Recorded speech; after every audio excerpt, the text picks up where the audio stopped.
pessoal, sejam todos bem-vindos a mais uma aula dos nossos estudos estelares. Nós hoje vamos estar encerrando a parte do nosso conteúdo sobre os comandos estelares. Odair, você deu todos os comandos? Não. Nós passamos apenas alguns exemplos daqueles comandos que são mais atuantes junto à humanidade. Mas a gente lembra vocês que são mais de 200 comandos que atuam no planeta Terra hoje.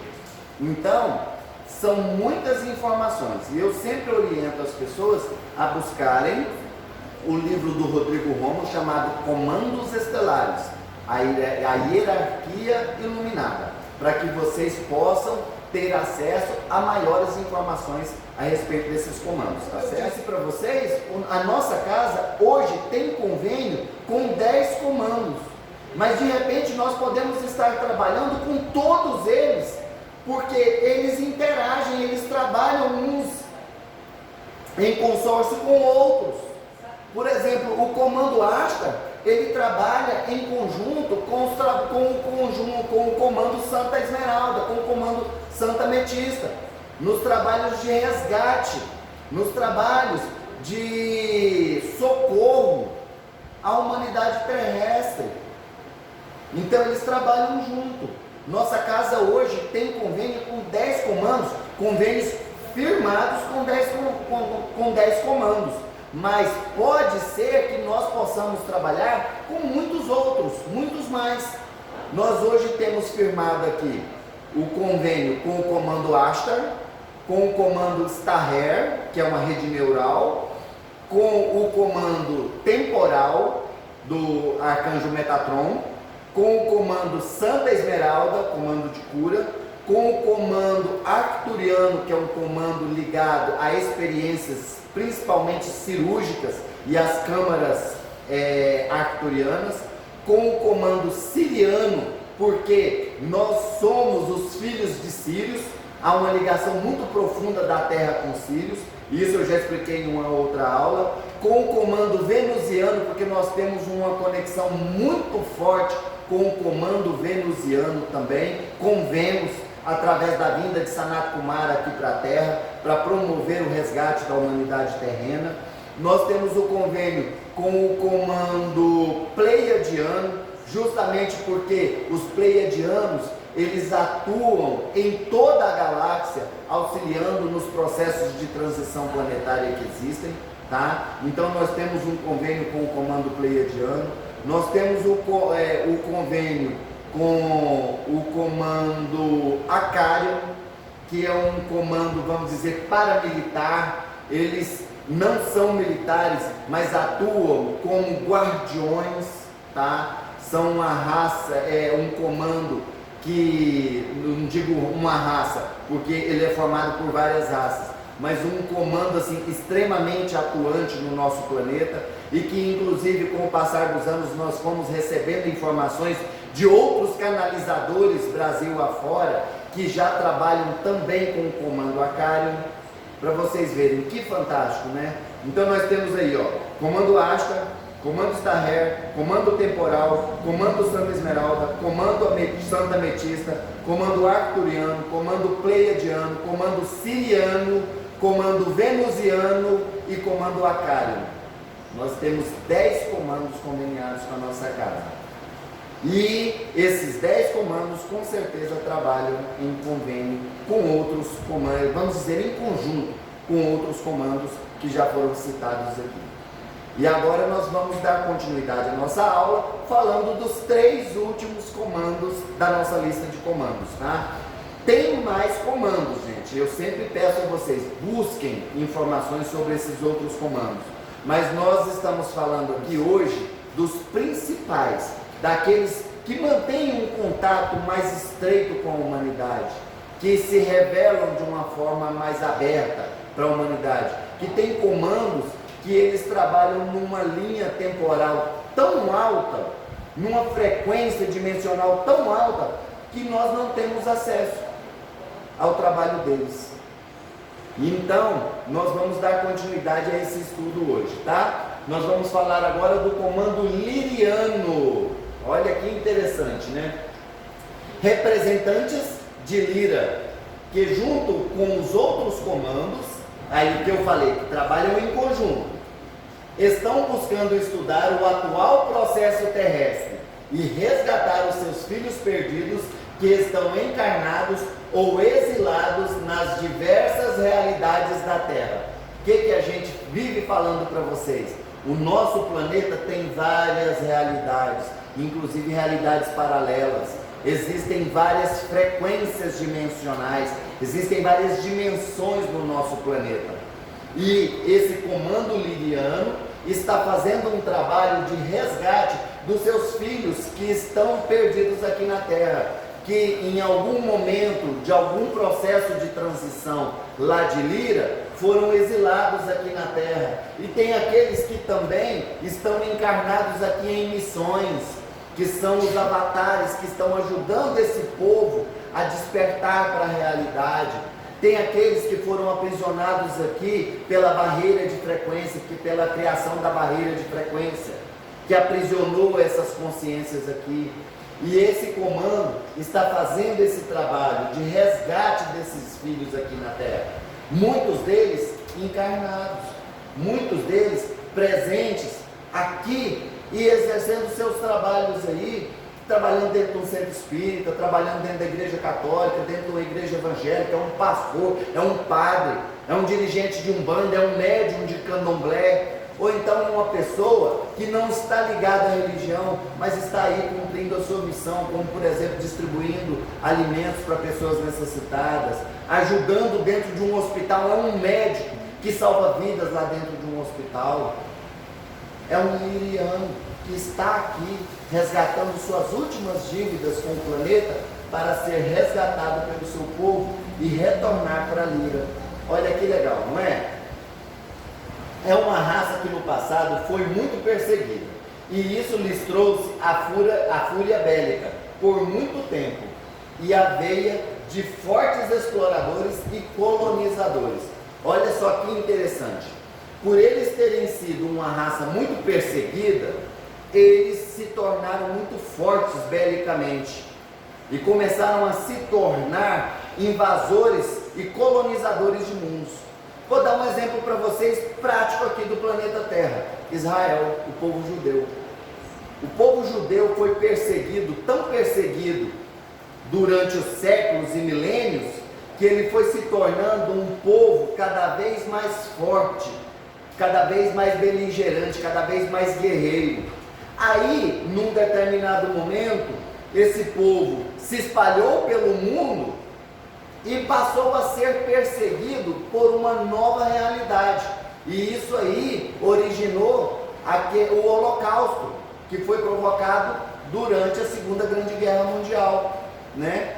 Então, esse povo, depois de um certo tempo, eles resolveram falar assim: não, vamos voltar para Israel e vamos tomar a terra de Canaã, a terra que foi prometida para nós.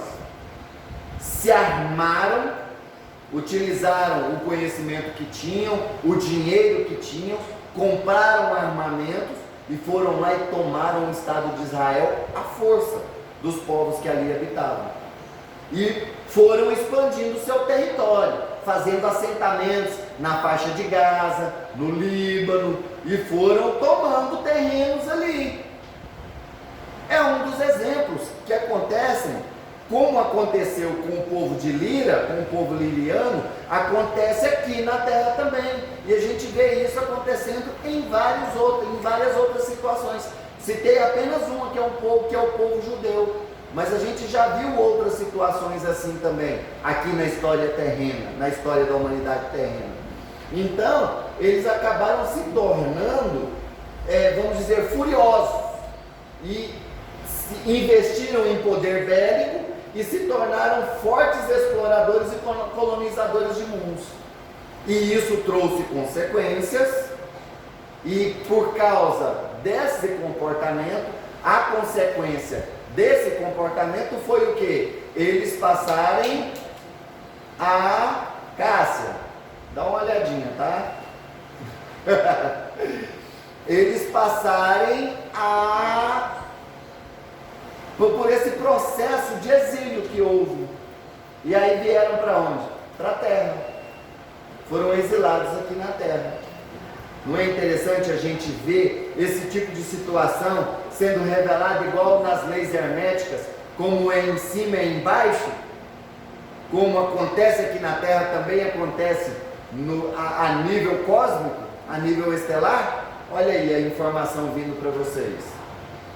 Atualmente atuam entre 9D a 12D e fazem um trabalho de ajuda aos outros comandos dentro de pesquisas clínicas e kármicas da linha temporal. Olha só, provavelmente trabalham em conjunto com um comando temporal, o arcanjo Metatron, trabalhando com outros comandos dentro de pesquisas clínicas, ou seja, aprimoramento genético, cura de doenças e inclusive kármicas, doenças kármicas, auxiliando no processo de tratamento daquilo que nós chamamos aqui dentro dos nossos trabalhos de estigmas kármicos.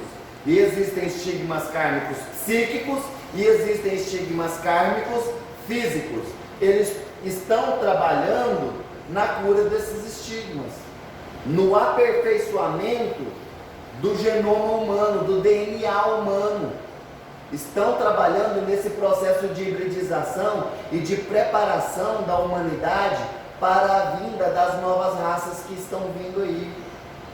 É aquele aprimoramento para que o famoso projeto Nova Raça Humana.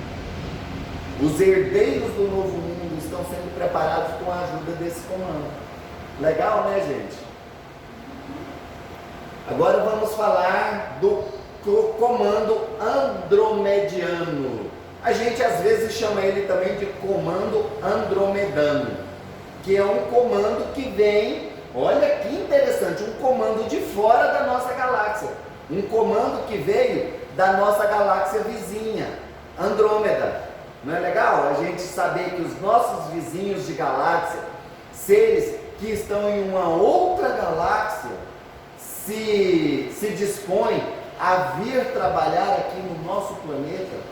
E aí a gente vê, né, que então a Terra, que é poeira do espaço, um grãozinho de areia no infinito universal, é tão importante que um comando de uma outra galáxia vem atuar aqui junto com a gente.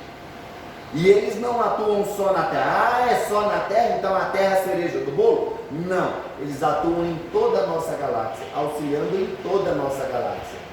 Um grupo que representa os 113 sistemas de Andrômeda, que atuaram na Terra e que ainda tem negociações pendentes de ajuda e de resgate kármico. Olha que legal! Ou seja, esses sistemas de Andrômeda já atuaram aqui na Terra no passado e provavelmente acabaram contraindo karma com o nosso planeta e para com a humanidade terrena. Então esse comando hoje, ele está atuando aqui na Terra, fazendo essas negociações para resolver essa questão de resgate kármico. E aí eles poderem levar os seus filhos perdidos aqui na Terra de volta para Andrômeda. E inclusive a gente já viu vários depoimentos aí de pessoas que falam que são andromedanos, né? Que são andromedanos reencarnados aqui na Terra e que estão passando pelo seu processo de preparação para deixarem o nosso planeta.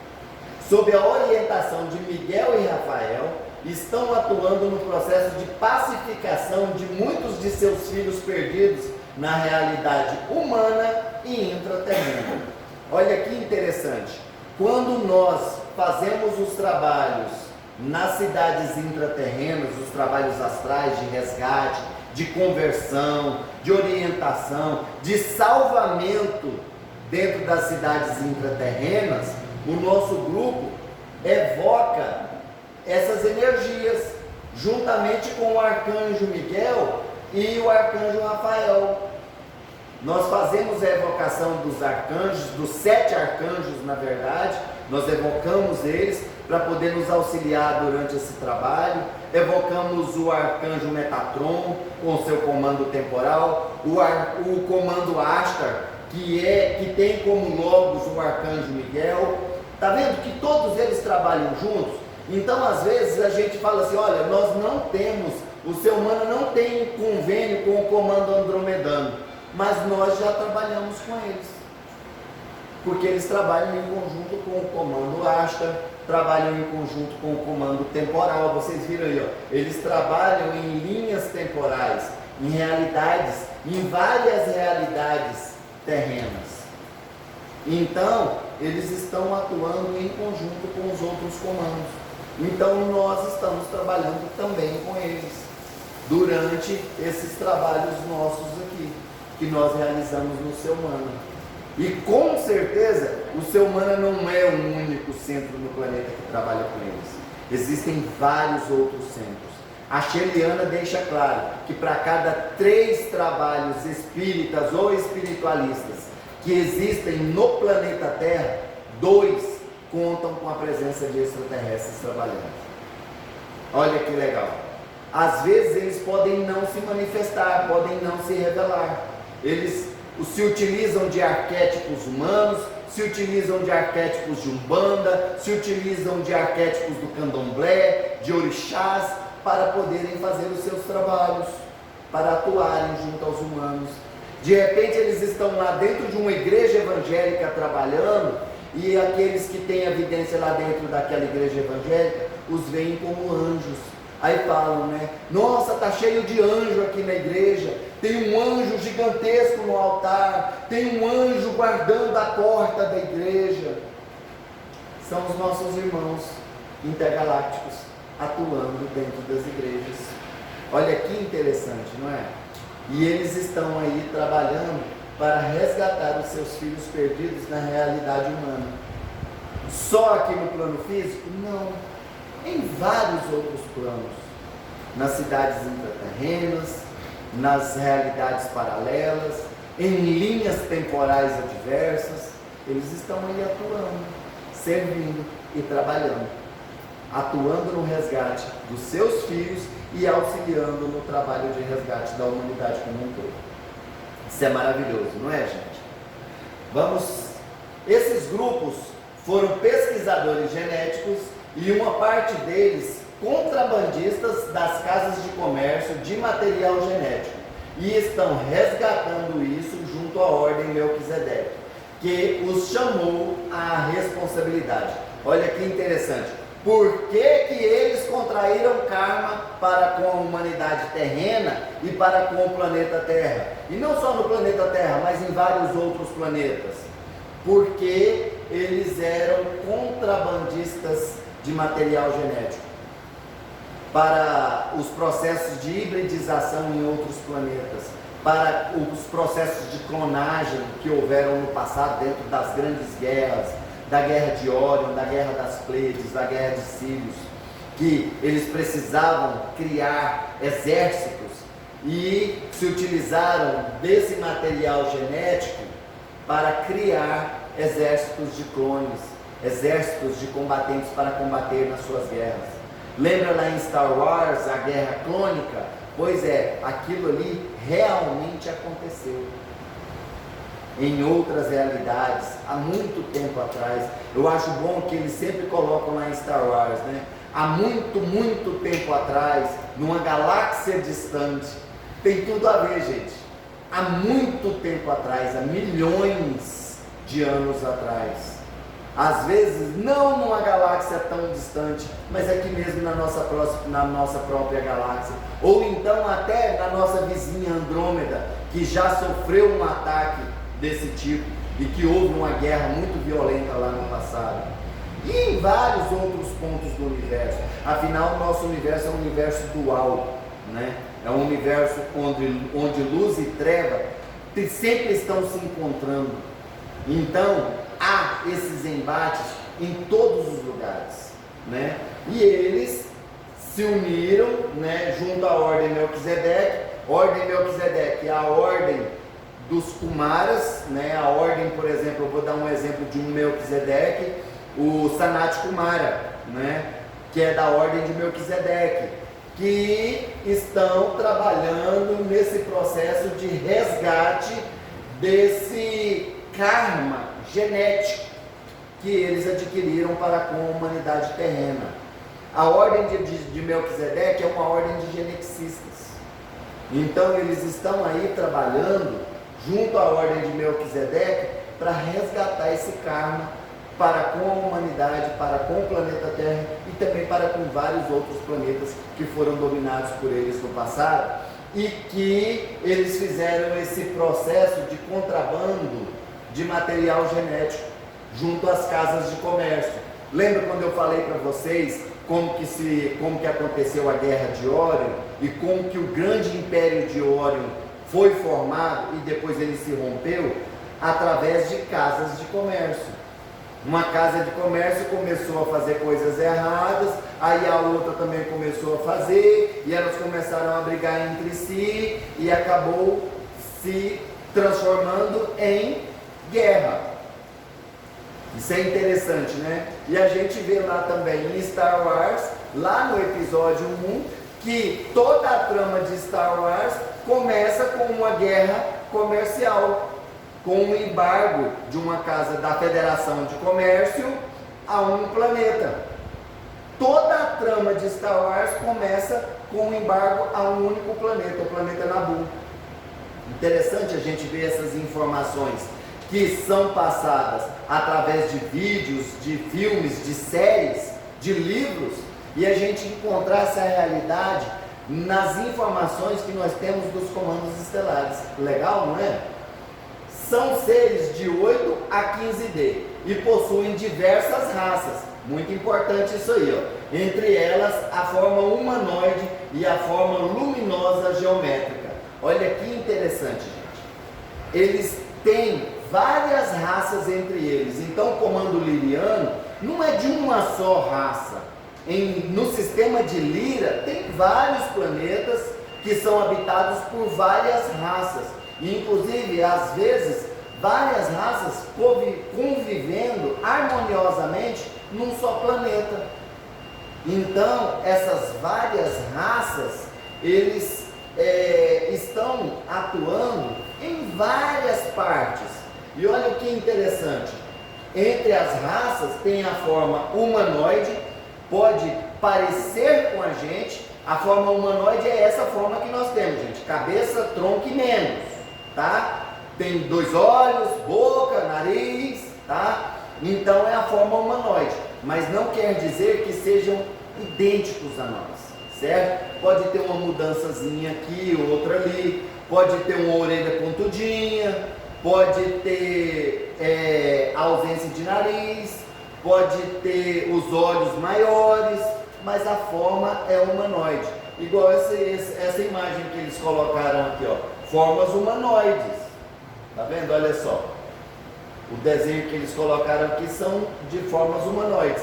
Mas nós temos aqui também, ó, a forma luminosa geométrica. Então, às vezes, quando você vê um halo de luz, ou uma pirâmide de luz, um merkaba de luz, um octaedro, um hexágono de luz, é porque esses seres já não têm mais a necessidade de se manifestar numa forma física. Eles podem se manifestar em formas de luz, criando formas geométricas. Interessante a gente ver isso, né? Uma informação dessa, né? E isso explica muitas das visões que as pessoas têm. Ah, eu vi uma bola de luz descendo sobre o altar quando o pastor estava pregando.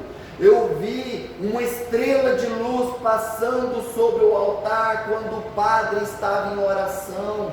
Eu vi uma esfera de luz descendo no meio do centro espírita na hora do trabalho de passe. Eu vi uma esfera de luz rodando sobre a gira de Umbanda. Estão eles aqui atuando.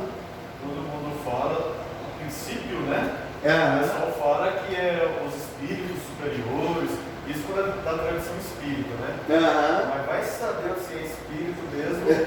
Não, de certa forma é, porque são consciências, né? Consciências. Exatamente, são espíritos. Mas não exatamente da Terra. Não exatamente terrestres, né? E aí eles se manifestam e às vezes eles podem assumir algum arquétipo, como por exemplo, aparece um anjo gigantesco no altar, está lá se manifestando nessa forma luminosa. E muitos deles, eles se manifestam apenas como luz, nem forma geométrica tem, é só luz, brilham muito. Esses aí a gente costuma chamá-los de ultraterrestres, porque são aqueles que já são cidadãos do universo. Eles não pertencem ao sistema XYZ, eles não pertencem a tal planeta. Não, eles são cidadãos do universo. Eles podem se manifestar em onde há a necessidade, ali eles estarão. Eles podem se manifestar em vários mundos, né? E eles vão e se utilizam da energia telúrica daquele planeta, da energia morontial daquele planeta. Ali eles criam um corpo morontial para que eles possam se manifestar na realidade daquele planeta. E vida que segue, e vão continuar trabalhando. Legal a gente receber essas informações assim e ver que essas manifestações luminosas que acontecem dentro das igrejas, dos centros espíritas, dos centros de Umbanda, das casas de Candomblé, desceu uma luz e tal, e patati patatá dentro do centro de Candomblé, é o orixá tal. Às vezes é um extraterrestre que está ali trabalhando. Não é legal a gente receber essas informações? E aí a gente vai montando as pecinhas do quebra-cabeças, né? Agora nós vamos falar do comando solariano. Comando solariano? Odair, então peraí, existe vida no Sol? Sim. O comando de todo o nosso sistema solar está no nosso Sol. E inclusive o nosso Sol, ele tem dois princípios energéticos, o princípio Hélios e Vesta. E os princípios Hélios e Vesta são os princípios de equilíbrio solar. E inclusive vocês podem observar que tudo que é ligado à questão energética solar é tratada com o prefixo Hélio, né? Igual, por exemplo, a heliocauda, que é a cauda que o nosso Sol tem, né? Que o nosso Sol viaja pela galáxia, né? Então ele tem uma cauda como a cauda de um cometa. Essa cauda tem milhões de quilômetros e é chamada de heliocauda. Então tem tudo a ver com o princípio de Hélios e Vesta, né? E tem o comando solariano, olha aí, vamos falando. Representam o conselho de todos os planetas iluminados e na paz de nosso sistema solar, que se comunicam com os logos solares e buscam ajudar nas resoluções para o salto quântico do sistema solar e para a centralização de Júpiter como o segundo Sol do nosso sistema em 5D. Olha que maravilha, gente. Gente, hoje nós já temos essa informação, né? Já podemos falar a respeito dessa informação, que Júpiter está sendo preparado em outras linhas temporais, claro, que na nossa aqui vai levar milhões de anos ainda, para que Júpiter, aquele processo de gases que existem na atmosfera de Júpiter, esses gases vão se fundir, vão criar uma reação atômica e vão provocar um processo de luz, de iluminação, geração de luz, geração de energia. E a partir daí, Júpiter se tornará um segundo Sol no nosso sistema solar. O nosso sistema solar voltará a ser um sistema binário com Júpiter bem próximo, porque o nosso sistema já é binário, mas a outra estrelinha dá uma volta muito grande, tá? O sistema Nêmesis, também conhecido como sistema Hercólogos, ele anda longe demais, ele leva tempo demais para poder voltar para o nosso sistema. Já Júpiter não, ele vai ficar aqui pertinho mesmo do nosso Sol, ele não vai se afastar do nosso sistema solar. Então o nosso sistema vai se tornar um sistema binário dentro de alguns milhares ou milhões de anos na nossa linha temporal, mas que em outras linhas temporais isso já está acontecendo. em outras frequências, em outras linhas temporais, Júpiter já está se tornando um segundo Sol na realidade de 5D. Olha que legal.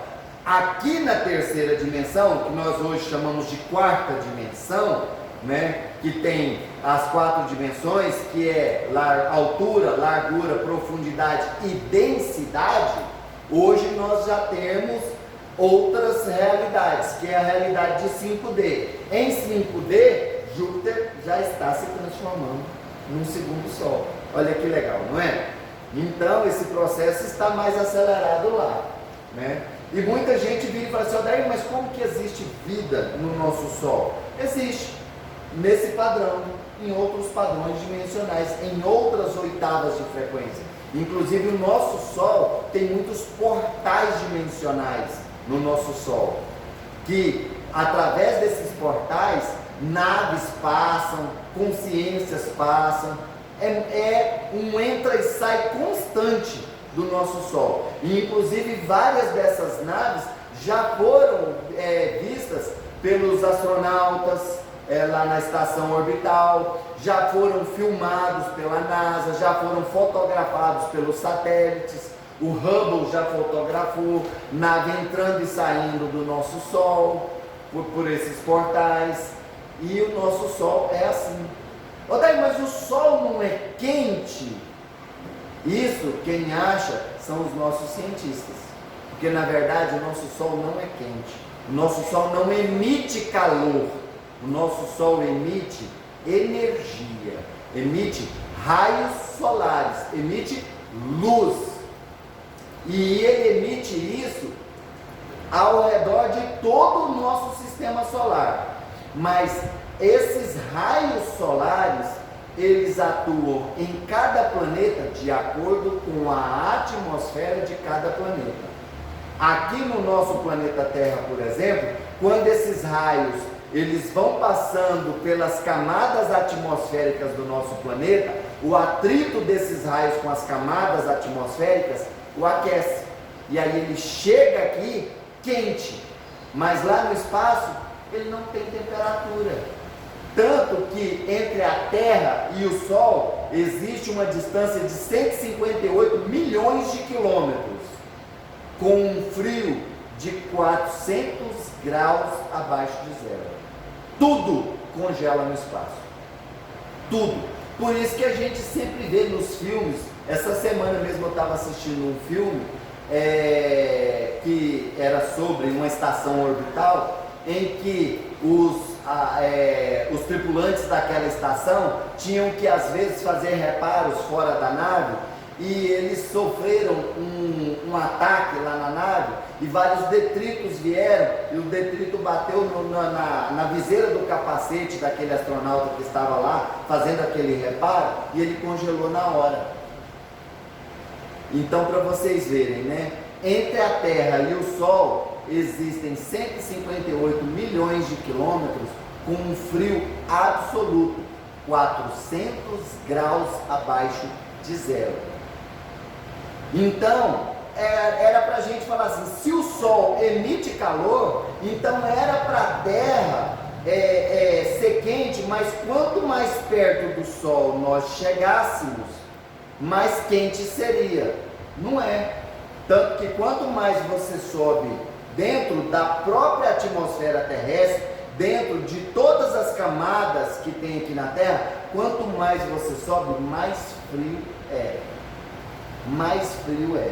Vai gelando, gelando, gelando, tanto que os aviões têm certas altitudes que eles voam, que eles congelam. Aí tem que ter aqueles projetos de aquecimento da fuselagem do avião, para que o avião não congele lá em cima. E quando sai das camadas atmosféricas terrenas, aí é frio absoluto. É frio absoluto. Então o nosso Sol não emite calor, ele emite raios, ele emite energia, ele é uma fonte geradora de luz, mas não de calor. E de acordo com a atmosfera de cada planeta, é que esses raios vão interagir com aquele planeta. Por exemplo, Mercúrio Os cientistas dizem que a temperatura em Mercúrio é absurdamente grande. E nós temos aí em Marte também uma temperatura exageradamente grande, e essa temperatura varia de acordo com cada um dos planetas do nosso sistema solar. Interessante isso, né? A gente também ouve falar que, por exemplo, em Europa, que é uma das luas, eu acho que é de Júpiter ou é de Saturno, de Júpiter, não é? Em Europa, a temperatura lá é baixíssima, ou seja, a atmosfera de Europa é diferente da Terra. Os raios solares, quando eles atravessam a atmosfera de Europa, eles devem ser anulados de alguma forma, e aí eles não aquecem a superfície planetária, e assim o planeta é todo congelado, a Lua é toda congelada. Interessante a gente ir estudando essas informações, né? Mais informações para a gente agregar ao nosso conjunto de conhecimentos, né? Vamos dar continuidade aqui. Esse grupo é composto de muitos mestres da grande fraternidade branca e tem diversas atribuições de comando e controle dos outros comandos que estão em território orbital do sistema solar. Olha que interessante, gente. Os mestres da grande fraternidade branca trabalhando no comando solariano, fazem parte do comando solariano e que inclusive têm atribuições não só ligadas à Terra. Um exemplo disso, o próprio Sananda. O próprio Sananda, ele hoje é considerado um logos galáctico. A própria Sheliana fala isso, né, de Sananda, que Sananda hoje é considerado um logos galáctico. Então, ele cuida da Terra? Cuida, mas ele tem outras atribuições fora da Terra, em toda a galáxia.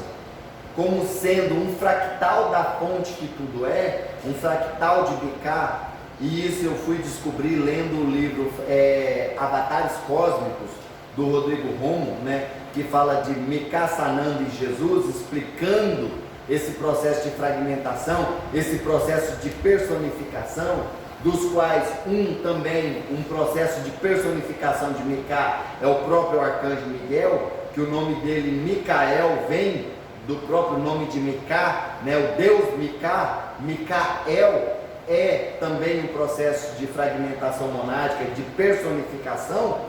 Ele atua a nível galáctico.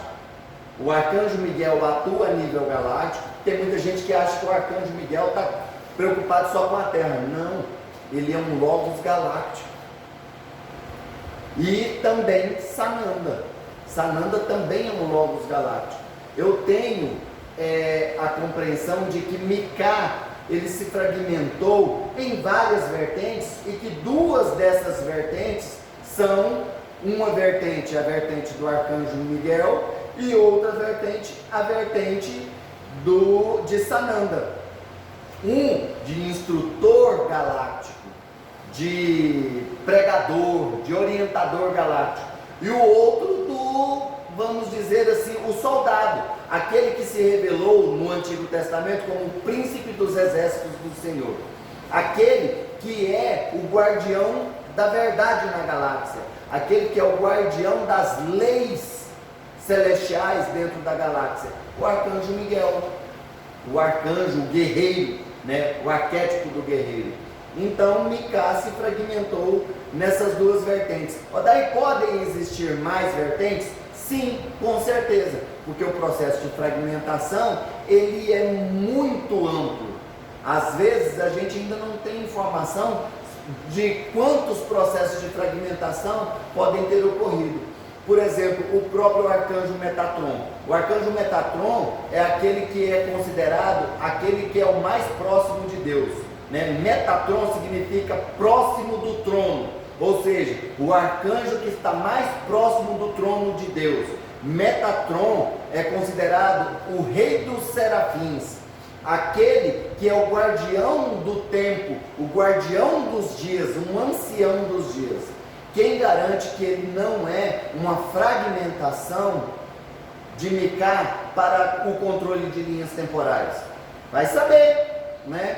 Então são muitas informações que a gente ainda tem que ir recebendo os fragmentos de informações para montar um estudo específico sobre essa realidade, né? E aí a gente vê, olha só, eles trabalham em todo o território orbital do nosso sistema solar, o comando solariano. E aí a gente vê aqui, ó, a imagem de vários mestres, né? Nós temos a nossa mestra, como é que é o nome dela, gente? A mestra lá, que é a chama gêmea do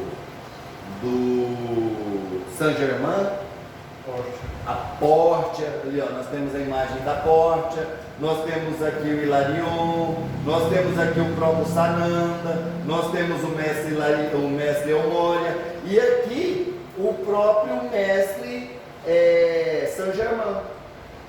Então esse comando solariano, esses mestres da grande fraternidade branca, fazem parte do comando solariano. Interessante a gente ver essas informações, né? Igual um outro mestre, que inclusive ele não está aqui, essa aqui parece que é a imagem da Mãe Maria, né? Oi? Ali? Na verdade aquela ali eu pensei que era mestra nada. É porque tá assim bem apagadinho, né? Mas essa aqui, ó, tá com um véu, que sempre é representado pela Mãe Maria, né? Então pode ser ela. A gente vê que esses seres, eles são muito maiores do que as informações que a gente tem de que eles são aqui responsáveis só pelo planeta Terra. Na verdade, quando o Sanat Kumara veio para o planeta Terra, ele trouxe seres, ele convocou os seres de toda a galáxia, inclusive até de fora da galáxia. Um exemplo disso é Serapis Bey. Serapis Bey é um ser que ele é da ordem dos Bey, sabe? Que ele, se eu não me engano, ele é de Andrômeda. Se eu não me engano, depois eu vou verificar direitinho. Mas ele é de uma outra galáxia, Serapis Bey. E ele veio para poder, de uma ordem de serafins, de uma outra galáxia. E ele veio para ajudar no processo de resgate da humanidade terrena. Porque eles acreditam naquela ideia de que nenhuma das ovelhas do rebanho de meu pai se perderá. Eles apostam nisso. Então eles trabalham em cima dessa realidade, de não deixar nenhuma das ovelhas se perderem.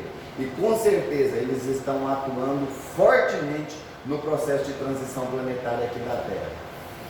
Representam a política temporal e alfandegária. Olha que interessante. E atuam. Oi? A polícia, né? Política não. Representam a polícia temporal e alfandegária. E atuam entre 5 até 13D.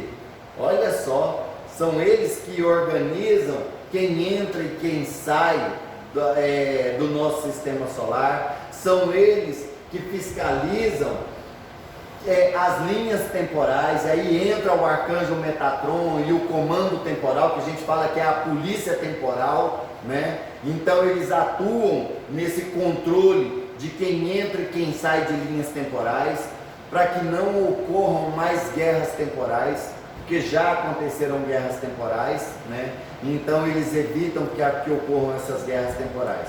Porque pensa, gente, se alguém conseguisse trabalhar e construir um portal temporal em que ele pudesse voltar para antes da Segunda Guerra Mundial e pudesse levar todo o conhecimento tecnológico que nós temos hoje, principalmente sobre a fusão atômica, e levasse esse conhecimento e entregasse para Hitler.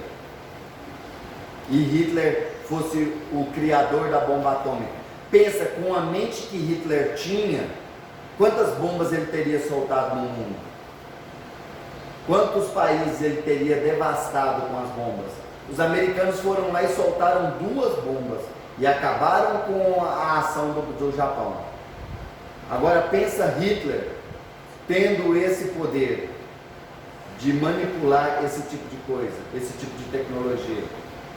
Então o comando temporal, essa polícia temporal está aí para evitar isso. Não é interessante a gente ver isso, né? A linha dos Elohims tem muita atuação dentro desse grupo e permite que muitos desses representantes se comuniquem com a humanidade através dos pretos velhos, dos caboclos e demais linhas médicas dos mestres por incorporação. Olha que legal, gente. Os Elohims, que a gente já falou, lembra no dia que eu dei o estudo para vocês aqui sobre a grande fraternidade branca? A nossa primeira aula antes dos comandos, que eu falei só sobre a grande fraternidade branca e citei cada um dos 7 Elohims, dos 7 raios. Pois é, olha aí, eles têm muita atuação dentro desse grupo e eles permitem que muitos desses representantes se comuniquem com a humanidade dentro dos centros de Umbanda, através dos pretos velhos, dos caboclos e demais linhas de trabalho, principalmente Exus. Eu já observei que eles atuam muito como Exus, no arquétipo de Exu, dentro dos trabalhos, dentro dos centros de Umbanda e também dentro dos trabalhos de linhas médicas, dos mestres por incorporação. Então, muitas vezes, o médium está lá dentro de um centro espírita, fazendo um trabalho de cura, fazendo curas espirituais, cirurgias energéticas, cirurgias espirituais, e ele está achando que ele está trabalhando com um médico terreno, com um doutor terreno. Aí, igual por exemplo, já teve um caso de uma irmãzinha nossa que ela um dia virou para o doutor e perguntou qual era o nome do doutor. Ele foi e falou assim: olha, comigo não tem esse negócio de nome não preciso de nome para poder me revelar não, mas se vocês precisam de um nome para me chamar, me chamem de Dr. Ricardo, não foi? Me chamem de Dr. Ricardo, pronto. E vai saber se esse Dr. Ricardo não era um desses irmãos aqui, ó, que estava atuando lá dentro do centro trabalhando. Com certeza. E estão aí dentro das igrejas, dentro das sinagogas, dentro dos templos de Umbanda, dos centros espíritas, em todos os lugares, atuando e curando. E inclusive, podem estar dentro dos hospitais, intuindo os médicos, guiando os médicos nos tratamentos, nas cirurgias, trazendo informações de tecnologias médicas, como a gente falou outro dia numa outra aula, quando a gente foi falar do comando arcturiano, que trouxeram grandes informações para o desenvolvimento da tecnologia médica, principalmente a partir da década de 40. E vocês veem, né, a medicina humana da década de 40 para cá, então vamos contar 60 mais 20, 80 anos, nos últimos 80 anos, olha o salto quântico que a medicina humana deu. Em matéria de tecnologia, olha o salto quântico que nós tivemos nos últimos 20 anos, da década de 90. Eu lembro que na década de 90, quando chegou o celular, era aquele tijorola desse tamanho, pesado pra caramba, e que a bateria acabava em 6 horas, que não aguentava nada, era a maior canseira do mundo, e só ligava. Depois foi evoluindo, veio a mensagem SMS, e depois foi evoluindo, e hoje nós temos nas nossas mãos verdadeiros computadores, octa-cores, com 8 processadores, com uma tecnologia super avançada de conexão com a internet, 3, 4, 5G. Nós temos aí tecnologia de câmeras, de filmagem, de fotografia, que superaram em muito aquelas câmeras digitais que nós tínhamos. Lembra que na década de 90 virou mania câmera digital e agora elas desapareceram, as câmeras digitais. Eu tenho uma câmera digital lá em casa que eu aposentei ela. Por que eu vou utilizar uma câmera digital se eu tenho um celular que tem muito mais pixels, que tem muito mais capacidade de resolução, que tem muito mais capacidade de armazenamento? Aposentei a minha câmerazinha. Lembram-se da TechPix? Foi aposentada, foi enforcada com a tecnologia que foi trazida para os celulares. E isso vem sendo orientado justamente por essa turminha, tá ok? Bem, gente, nós sempre falamos para vocês, deixamos claro que esse conteúdo Aqui não é um conteúdo criado por nós, pelo ser humano. É um conteúdo que a gente pegou, que é um conteúdo de domínio público, está lá na internet, disponível para quem quiser buscar, e nós só trouxemos para o nosso curso. E através do nosso curso, muitas pessoas vão ter acesso a essa informação que antes passava despercebida, porque eles não sabiam nem onde procurar. Olha aí, ó, fonte de todas as informações que nós tivemos e nós trouxemos sobre os comandos estelares. Rodrigo Romo, canalização de Starher, certinho? Nós baixamos esse conteúdo aqui, porque igual eu falei para vocês, tem o livro dele, tá? Comandos Estelares, tá? Mas nós baixamos esse conteúdo do portal Despertar de Gaia. Aí, se vocês quiserem anotar esse endereço aqui, ó, para vocês terem acesso a esse conteúdo, tá aí o endereço. E aí vocês vão ter acesso a todos esses textos que nós postamos para vocês aqui, todas as imagens que nós postamos para vocês aqui, tá ok? Alguém tem alguma pergunta para poder fazer, ou algum esclarecimento? Alguma informação que vocês gostariam que nós pudéssemos passar? Nada, nada? Tá todo mundo doutorado em comandos estelares? Ah, então isso é muito bom. Gente, eu agradeço a todos vocês pela presença, muito obrigado pela atenção. Agora nós vamos passar para a terceira fase do nosso curso. Na próxima quarta-feira nós já vamos entrar na fase de exopolítica, tá? Nós vamos falar sobre a direção, vamos dizer, o governo do nosso planeta, o governo do nosso sistema solar, o governo do nosso quadrante dentro da galáxia, o governo do braço de Órion, o governo da nossa galáxia, o governo do quadrante de Teta, que é um quadrante que é composto por 21 galáxias, do qual a Via Láctea faz parte.